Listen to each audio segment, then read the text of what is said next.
As their name implies, saltwater crocs are found in salt water, although they also live in fresh water, which is not what their name implies. And it just goes to show how they're not to be trusted. Okay, just keep your eyes open. This is croc country. Okay, that's good. Good work. We're expecting her to come down here. These prehistoric beasts can grow up to 20 feet, although most have just 4. You know, scientists say that there's less than 1 person per 50 square kilometres up here. Just to put that in some sort of context. If I was to start walking in any direction, not in a straight line, but in a circle or a square or whatever, I'd be lucky to see 10 people within that square, or rectangle or whatever you walked. And if I did see them, I wouldn't see them again unless I backtracked or went into a town. Of course, the numbers would go right up. But the fact remains that the difference between where you see someone and you don't see them is 110 square kilometres, depending on the point that you don't first see them to the point that you do. That's a lot of land and not many people, depending on where you are within that land. Of course, cattle aren't the only animals you'll find up this way. The high country is full of native fauna, roos, wild brumbies and of course birds.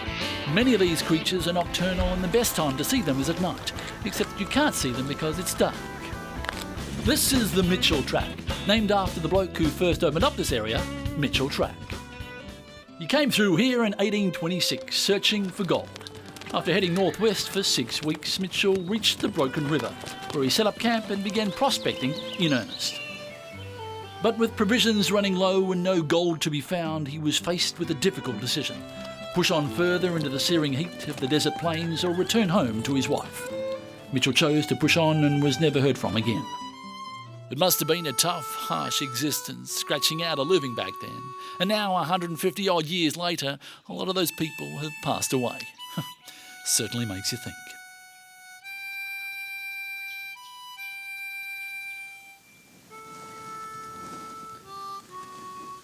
Dead.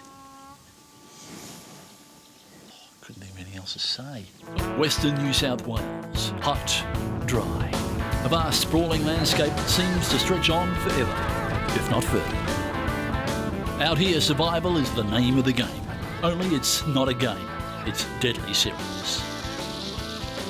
Not many animals call this place home, and those that do are either lying or have developed over millions of years a unique instinct for survival and personal grooming. Of the top 10 deadliest snakes in the world, the top 4 are found right here in Australia. Not only that, the toxicity of those top 4 is 20 times stronger than the bottom 6 combined. So to put that another way, if you were bitten by one of the top 4 from Australia, or God forbid all of them, you would die 20 times faster than if you were bitten by a snake from the bottom 6 from overseas. Not that you could be bitten by a snake from overseas in Australia. Imagine there were 2 snakes biting 2 different people at the same time. If you were in Australia, you would die 20 times faster than the person from overseas, because the toxicity is a hell of a lot stronger than an overseas snake compared to an Australian one. So when it comes to dying from snake bite, Australia is number 1. Not that that's a good thing, it's a bad thing, but if you are going to get, not that you would want to get bitten, you would do it, well, you wouldn't get bitten at all if you had the choice, but if you did, it's better that it happens overseas than not here in Australia, because they're very venomous. I never go into the outback without a decent supply of water, and the general rule for how much you'll need is 3 litres per day per person, per man, per degree over 25 degrees Celsius, per kilometre if walking on foot. In the winter months, dividing it by 2, plus another litre at the end. There's no doubting that without doubt, the kangaroo is undoubtedly Australia's most famous animal. When panicked, they can move at amazing speeds. I once chased a male roo on my motorbike and it clocked 60 kilometres per hour before panicking and jumping to its death over a cliff. Top stuff. Australia, a land as ancient as it is old. Each year, its natural beauty attracts tourists in their droves. Others come by plane or ship, all eager to experience this magnificent country. From the rich red colours of our outback deserts to the cooling waters of an untouched rainforest stream. Over the years, hundreds of tourists keen to see these fascinating places have put their trust in me and my vast body of expertise. But if you're going to go it alone, here are 2 words: beware.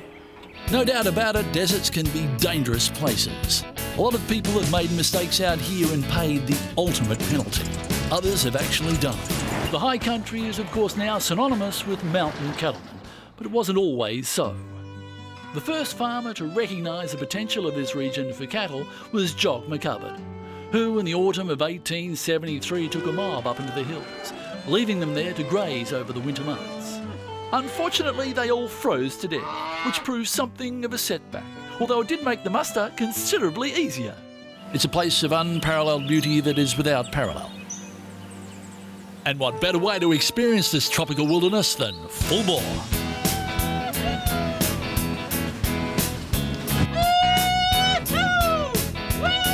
They get a lot of rain up this way, more in 12 months than other places get in a year. So you're going to face a fair few swollen creeks and rivers. For my money, the best way to cross these fragile eco-habitats is to do it as quickly as possible. At first light, countless birds, too countless to count, take to the sky, like the majestic wedge-tailed eagle, so named because of its wedge tail and the fact that it's an eagle. Meanwhile, down on the ground, a mob of emus can be seen grazing. Emus tend to travel in pairs or sometimes alone or in groups and feed mainly at night or during the day. Just to give you some idea of how many stars there are, if you were to take every grain of sand from every beach, from every country in the world, and you were to spread them across or what about desert? Yes, and desert. So every grain of sand. Because some countries don't have beaches, so they just have desert. So you'd have to, every grain of sand from every beach and desert, and to spread them across the sky pits. and sand pits. Is, you know, just let me get it out. Spread them across the sky. There would be more grains of sand than there would be more stars in the sky than grains. Stars on the beach. No. The stars are still in the sky. If the sand's in the sky, then the sand isn't in the sky. The sand is on. I'm saying if you counted them comparatively to the stars in the sky, there'd be more stars. Just stop, okay? Just shut up. There'd be more stars than grains of sand. There's more grains of sand. There's more stars in the sky than grains of. There's more stars than grains of sand in all the beaches in the world. Right. Just don't say anything. Oh, Aussie Adventures, time to hit the road.